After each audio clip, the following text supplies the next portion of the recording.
Positive data shows that small businesses is the engine creating jobs in the inner city and in the minority community. If you agree, what are your efforts in your administration to create jobs by supporting small business growth in Springfield? We're going to ask if Mr. Tasato would start answering that question.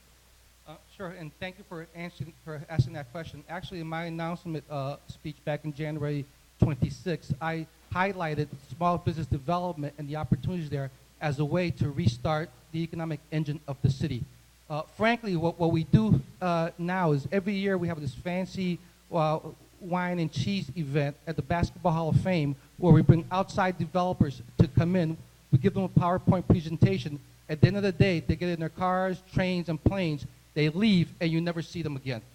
I think we need to focus our energies in helping the small business community here in the city of Springfield, helping them grow.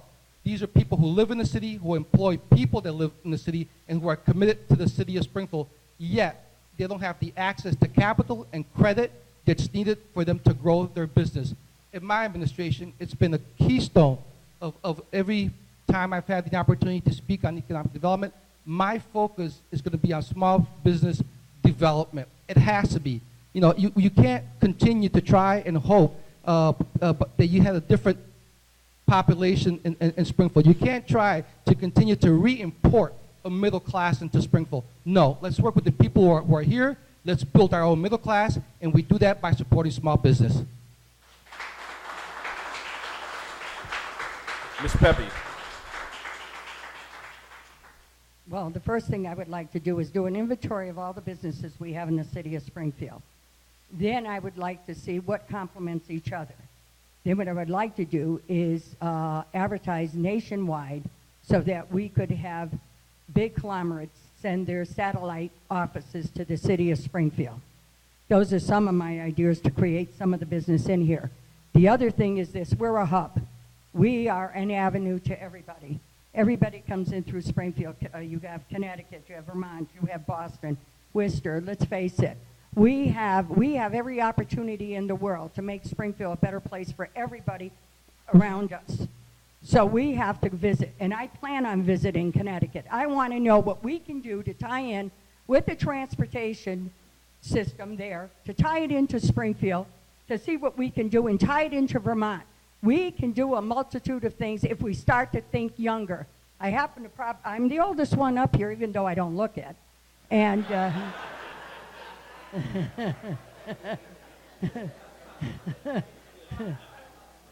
wow, got away with it.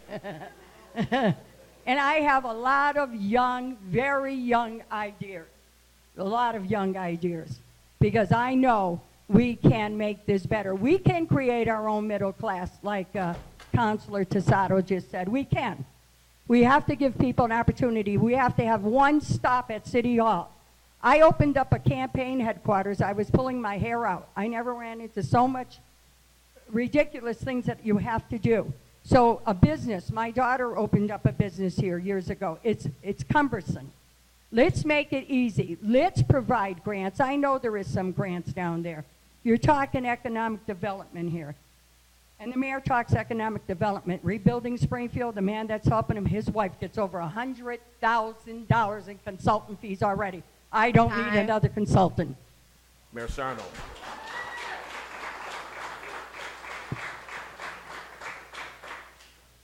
Did you hear a plan? Yeah. Develop Springfield.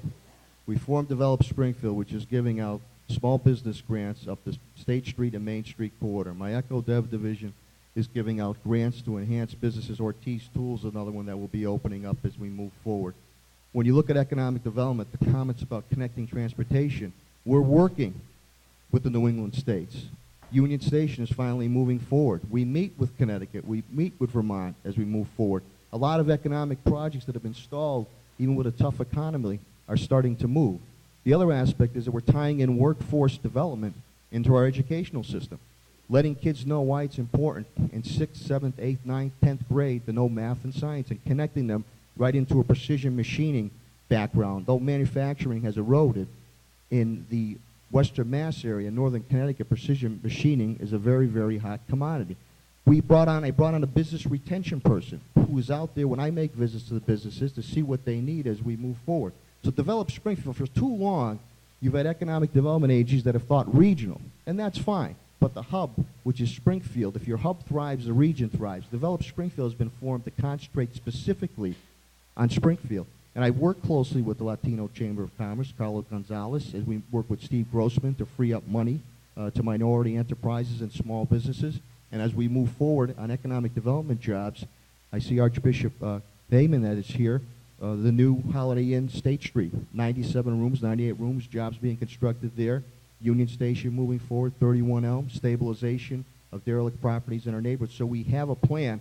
You know what it is? Many times I don't tout those plans. We just get the job done and moving forward in a tough economy. Thank you. Next question will be asked by Ms. Ida Flynn, Second Vice President of the NAACP.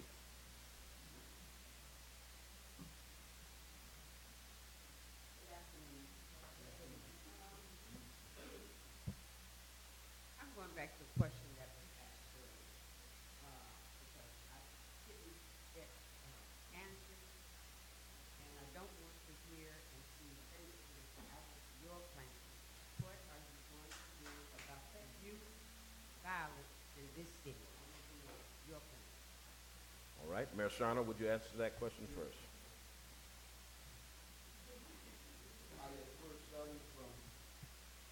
It's tough many times to get to the parents or in the family, but starting from education, teen pregnancy. We put a curriculum together working with the Medical Association, working with the Educational Association, working with the community, which had lowered us down to 6th, to 4th.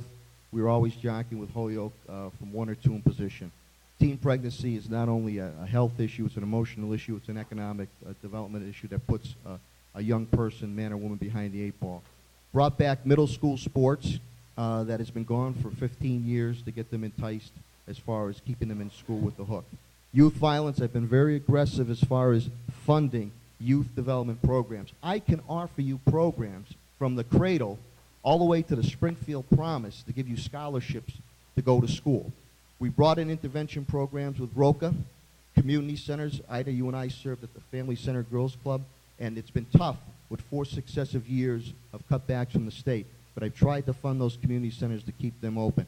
The other part is the continued outreach with parents, our Parents Academy, the continued our intelligence approach, shutting down some of these house parties and other establishments, and the third leg of the stool is street attack, which I had said earlier. I meet weekly in the courts with all the officials, DEA, FBI, state police, U.S. Marshals, Springfield Police Department, and we're doing targeted probation with probation officers, probation sweeps for guns, gangs, and narcotics. The River Inn is something that came about on a task force, which we just went in on a raid and investigations there and inspections, and more will be coming from that as we move forward. So that's the plan of attack. But I need the community support, and I need the parent support also to be engaged as part of the solution. It is a scourge of urban America, but I'm giving you my word. I'm not going to relent on our war on crime, and we will win this war. Thank you. Mr. Tosado. As I said earlier, the first thing we really need to do is to have a concentrated effort on crime prevention. And again, I believe you do that by working smart and by using technology to help pinpoint hotspot areas. We have the technology. Unfortunately, we don't have the leadership in the city of Springfield to be able to implement that. We need to get guns off the street. Right now, any young person can tell you that they can go to any spot and pick up a community gun. Everybody knows where those guns are at. They'll go pick up the gun, commit their crime, and put the gun back. But we don't have a strategy to be able to limit access of legal guns. For example, our biggest problem is what? You know what? Route 91, coming from the north to the south, where you have Maine and New Hampshire and Vermont, where you can buy a gun without any kind of identification, without any kind of paperwork. You know what's happening? Folks from Springfield are going down to those states with drugs and exchanging that for guns. And that's what's happening. But we don't have a strategy to stop the flow. We're going to work on that. There's a national organization called Mayors Against Handgun Violence that nobody seems to be involved